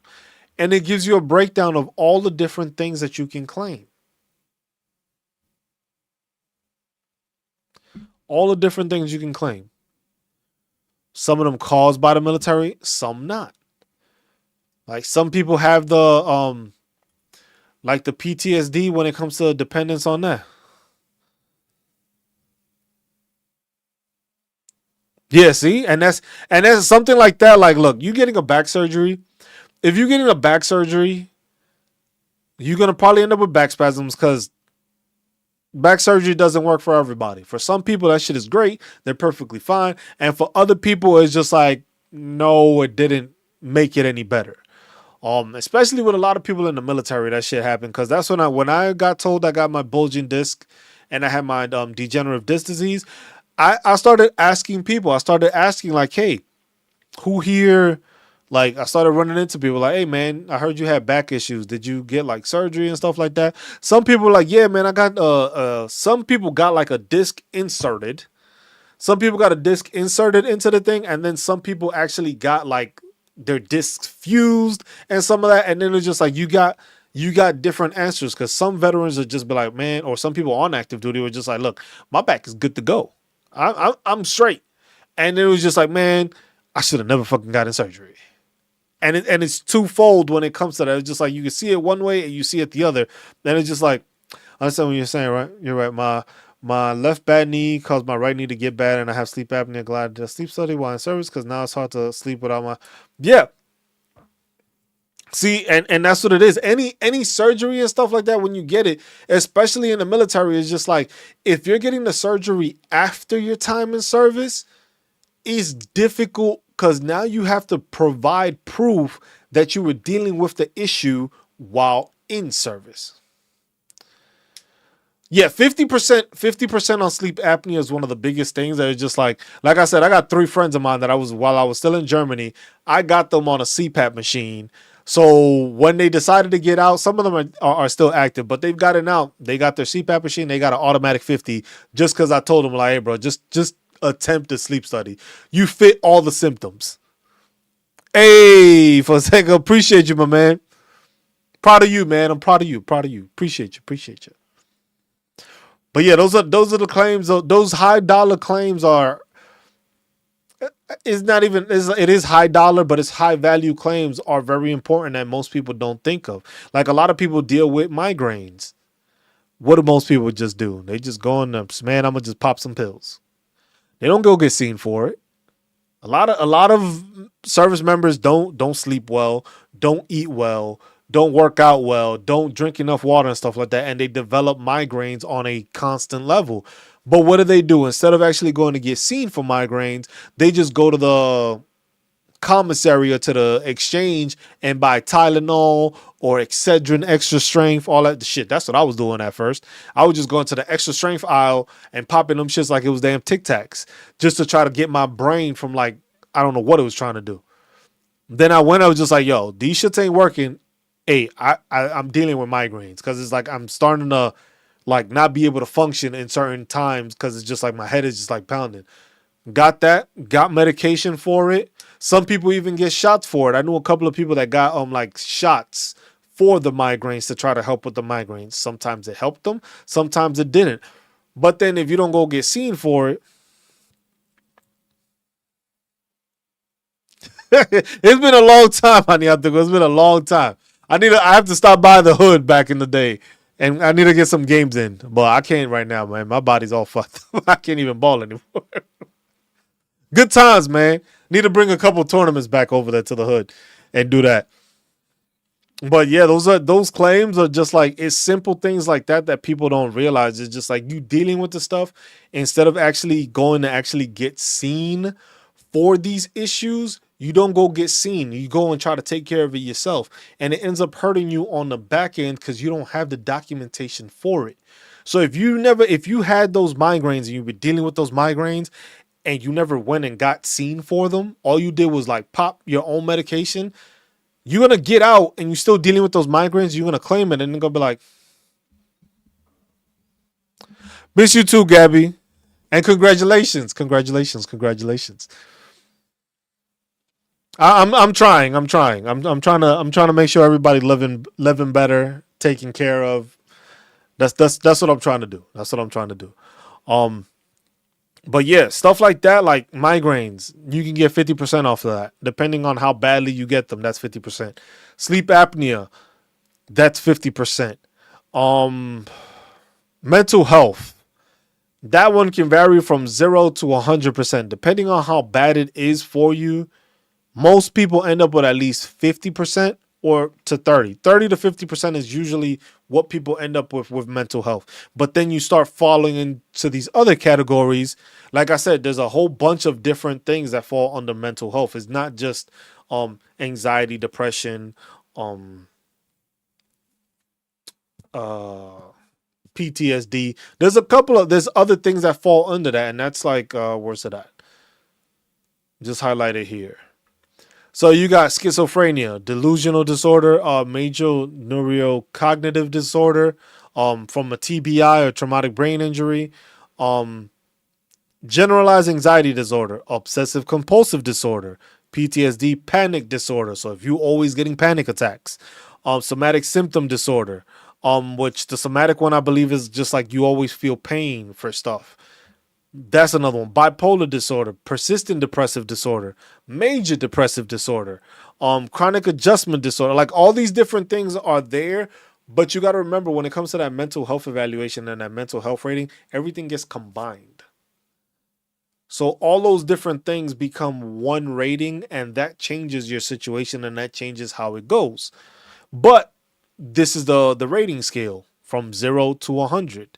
Where it's just like, yeah, you've been diagnosed with it, but it's not doing anything. But then it goes to all the way where you're having hallucinations. You can't remember half of the shit you're told or half of the shit you need to do. You can't work.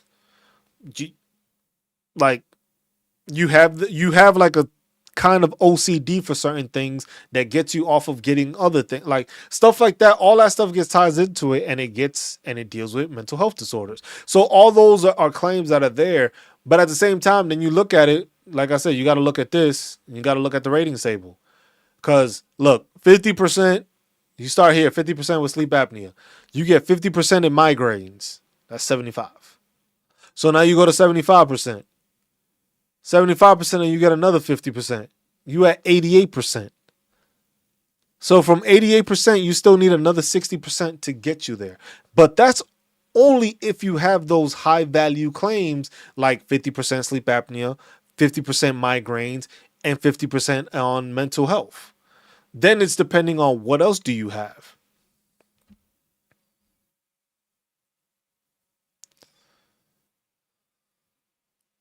Yes. So Dash, when it comes to GERD, you have to also make sure that you have something documented through the military. If you have any record of it when you went, like you were just going to Walmart to get the medication, but if you were dealing with it in service, that's what you got to make sure you're providing also.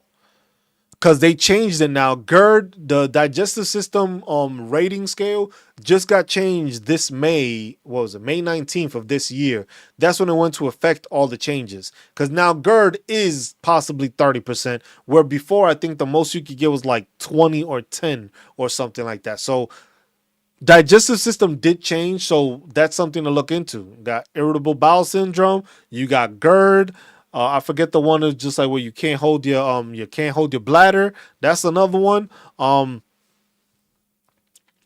Stuff like that. That's all claimable, but you have to show something within, like it happened within service, and that's where, like I said, that's where a lot of veterans fall into that problem where they cannot provide documentation or anything showing that it happened in service. But then that's when you have nexus letters, which are those letters from that outside medical provider stating that, hey, he or she has been diagnosed with this because of this issue that happened while their time in service or occurred with their time in service. And then they have to give an explanation as to why that is. So it's like you're getting a diagnosis, which you need a diagnosis, but then you also have to put it like, hey, this is what's happening. This is why you got it. And that's where a lot of people don't get the stuff. And that's why it's hard for people to associate those things, because like I said, the VA is not going to do that work for you. Like the shit can be clear as day in your medical records. The VA is not going to go through those medical records just to find the information you should have been able to provide. And that's why I tell you, like the mentality when it comes to filing disability claims, it's you have to, without a doubt, be able to show somebody this is your issue. You like basically like this. You should be able to, or you need to be able to grab your disability claim, whatever the claim is, and hand it to a random ass stranger, and that person can tell you what the hell is wrong with you. But people don't look at it like that. People don't think about it that way. They just think, oh, the VA is going to take care of it. Oh, it's my paperwork is in there. I got my... No, that's not how it works. You have to be able to show without a doubt, this is what I have. I'm claiming my ankle injury. Here's all the documentation. Here's the MRI. Here's the x-ray. And you can hand it to somebody. I don't suggest doing that, but that's the mentality you have to think of when it comes to filing your disability claim. If I hand this to a random person that don't know who I am, has never seen me before, has never spoken to me before, would they be able to tell from the documentation and everything I provided that what I'm claiming is what it is? If you cannot answer yes to that, then you need to fix your claim. Plain and simple. That's the easiest way of going about it. If you cannot, without a doubt, hand somebody your documentation and be like, hey, this is what I have, this is what I'm dealing with, and that person can be like, oh, okay, yeah, he does have an ankle injury. Then you fucking up. Plain and simple. Yeah, if you have it that way and you have all that information there, it's there and it's easier because now you have that documentation showing that, hey, look, it, like I said, if it's service connected and documented, you golden because you have the documentation showing that. You have the paperwork showing like, yes, I filed this. I went through this while in service. I got medication while I was in service. And that's what you're doing. Yo, Angelo, my man, I keep getting Yo, Searles, I got videos still of you in Kuwait singing. I still got those videos. Still got those videos. Them videos are still there. I got them somewhere in my hard drive. I got to find them. I'll probably try to see if I can send them to you. When you were doing the talent show out in Kuwait, still got them shits. But that's what the people like. If you got, look, that's the other thing. Medications is also another thing that people fail to realize can be a claim. Because the thing is just like, look, a lot of the medication that you take when it comes to, I will. Because it pops up on my memories too every now and then. I got you, Searles. GERD and IBS are part of the same system, so if you have one, you most likely have another. That is true, but the thing is you still want to make sure that you have diagnosis for it. Because the thing is like the VA also understands is like they don't have like I don't think they have a handbook for it. But there's certain things that is just like, look, if you claim this, most likely this shit is happening. They don't tell you that. They're not gonna go out and tell you it's like, oh, you claim this, well, yeah. This goes with that. They're not gonna do that. But there's a lot of stuff that coincides. And that's where you get those secondary claims. A lot of those secondary claims come from that issue of you have this issue. This leads to this. Or this is in the same family. If you got GERD and you got acid reflux, most likely you dealing with more shit with your digestive system. It's not going to just stop at GERD. So in that case, they see it, but then it's like, you still need to make sure you're documented and saying like, oh, okay, yeah, he does have GERD. He's been diagnosed with GERD. He's also been diagnosed with irritable bowel syndrome. And then it's just like, okay, both of these two do coincide with each other. He has a diagnosis and he has medication. You good to go. But like I said, there's still times that they still might deny your shit. That happens a lot too. But that's when you appeal. That's a whole different thing. The appeal process and dealing with it after the fact that they might deny it, that's a whole different issue.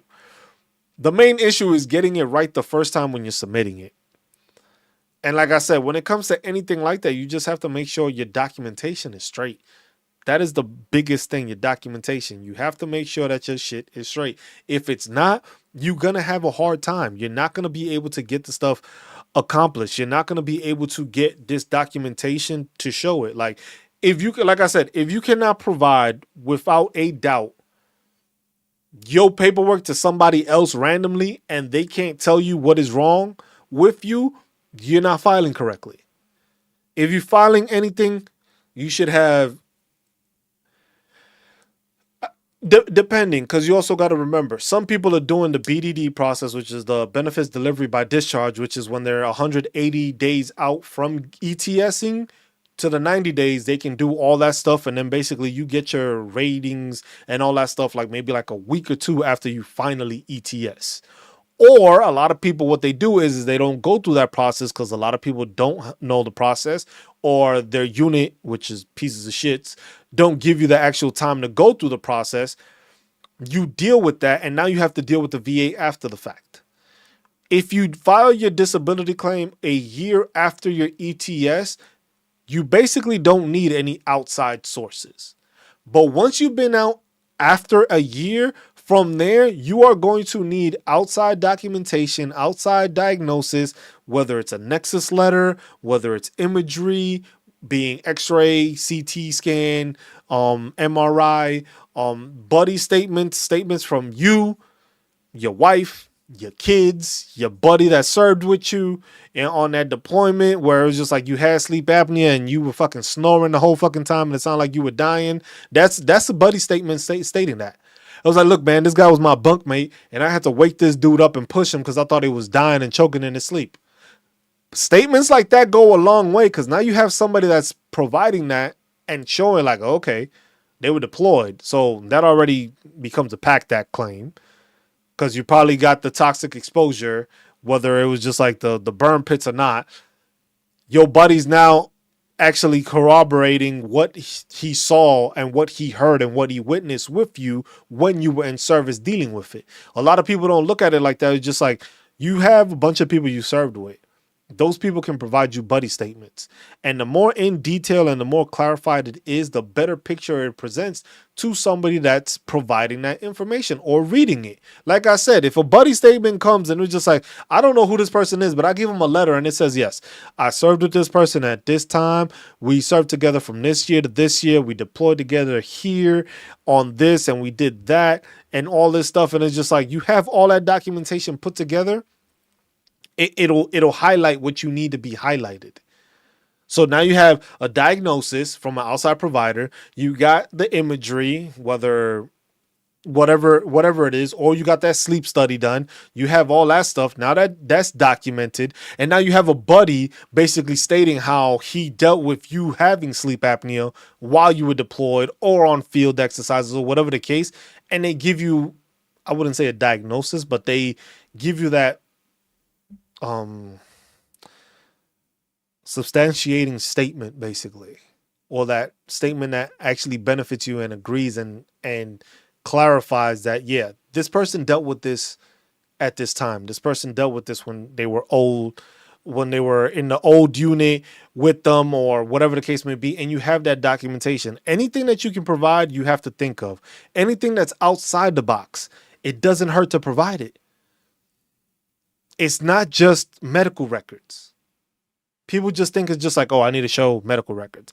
Yes, you have to show medical records for a lot of the stuff, but that external document, that external validation, that external like confirmation of the issues that you're dealing with goes a long way also, because now it's just like, hey, a medical provider is saying that this person is dealing with this, but now he has 3 or 4 different buddies that are actually saying that they've witnessed him going through this, or they've seen this happening, or whatever the case may be, and those things start adding up. And then you keep on filing. Keep on figuring out what it is. Like I said, the biggest thing is the Code of Federal Regulations. This is one of the biggest documents that most veterans don't even know exist. I'll put this back. I'll put it back in the chat. I'll put it on YouTube, and here I'll put it on Facebook also. And that's the one basically right there. The CFR, people check in and click on that. That is basically where you're going to get all this information. My GERD medication caused my IBS and they changed my medication. That's great, because the thing is now you have documentation showing that.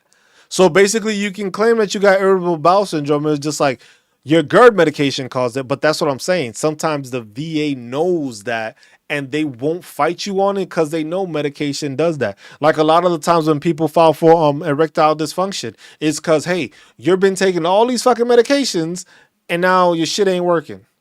And the VA don't even fight it. Why do you think for ED is like one of the claims that most men actually just claim? How they gonna prove it? But the thing is they know it's like, damn, we do pump this dude with all bunch of fucking pills here and there. We give him this, we give him that. He got to take this, he got to take that. It starts affecting your body. And especially like, I forget what committee hearing it was. It was this lady that she was talking to it was like the VA committee. I forget for which one it was. And she was just like explaining it, just like, yeah, I went to my provider and they gave me medication. And then they kept on giving me medication. And as she's talking, this lady has like her bag is in her hand and she's just pulling out fucking pills. Like little containers of pills. She's still talking. Talking about like, oh, then they gave me this. Then they gave me this. Then they said this.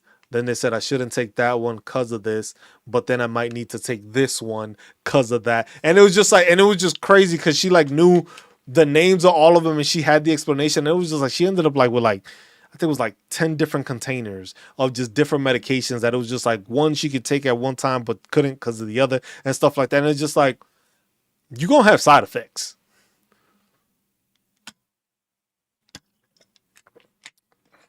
Or with certain muscle relaxers.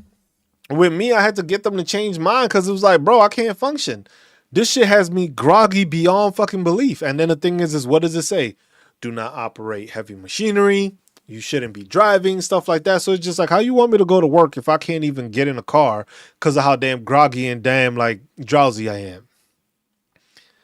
And people don't realize that all those side effects that are on your medication can also be a claim. But the thing is you have to find what it is you're filing for. You just can't put claims in there. They have to fall into this Code of Federal Regulation. They have to fall into that. If they're not within the Code of Federal Regulation, you have to find what is connected to that is in the Code of Federal Regulations. Like I said earlier, Back spasms. Back spasms is not a claim. You cannot claim back spasms. They'll let you, it says it like painful motion or something like that. They'll say it like, hey, if you got back spasms and they happen while you getting examined, I was like, that's a pretty goddamn good reason. I was just like, well, I clearly see your shit is twitching. I see you have this issue. But back spasms aren't like on call. Them shits is just random kicks to the back sometimes. And you just like, yo, what the hell just happened? Type shit. But if it happens when you're doing a compensation and pension exam, that helps show like, look, they looking at my back and was just like, this shit is twitching visibly. They'll be like, okay, this person does have an issue. But then there's an underlying issue. So we can't just claim back spasms because there's nothing in the system that says back spasms. So we need you to find something else. And sometimes those people will be like, hey, we need this person to get an MRI or a thing. Like with my VA provider, they just scheduled me for another MRI. I had one while I was in service. Had a tear in my labrum. I've been saying, hey, I'm dealing with the shit. My shit hurts. I'm having problems with it again. It's getting worse. And then she's like, okay, let's do another x-ray. Stuff like that. She's like, next thing you know, they called me. It was just like, hey, man, provider said we want to schedule you for physical therapy because you got this. I'm just like, I know I had something wrong. I was just trying to tell y'all because I did this before. But at the same time, when you're 100% P&T, when you're at that 100% mark, it's not a big issue because it's just like, if you're going to get seen for something when you're 100% P&T, everybody has the worry. It's just like, oh, they might reevaluate me or they might open up the case again or I might lose percentage. It was just like, if you going and your shit is clearly worse, you ain't going to lose rating. If you lied about it when you first got it, then you might lose rating if it's actually better. But if you got a rating off of something and it's gotten worse, and you go on to file for an increase or you just trying to get seen, that documentation actually helps you because then it's just like, damn, if we try to reevaluate this, the situation is now actually worse than when it first started. So they'll be like, you know what, let's leave this person alone. But then what a lot of people fail to realize also is that when it comes to people not like they like to call poking the bear to not lose their 100 is that a lot of people ended up getting their ratings off of secondary claims. And that's what a lot of people don't talk about. A lot of the times when people are like, oh, we're worried about it, it's just like, look, y'all went through that whole process to try to get to 100%. I can understand you being so scared to do it. For some people, it wasn't hard to get to 100% because they had the documentation. They had the MRIs, the CAT scans, the x-rays, the physical therapy, the medication. They had all that provided and they were able to get to 100% easier because it's like, look, I already got all this shit. Y'all already knew I had all this shit. For other people, it's just like, we don't know where you got this from. So you need to show us that this actually happened to you because of your time here. Wasn't because it just happened or just like maybe you went, like I said, you went on a skiing trip and you hurt yourself.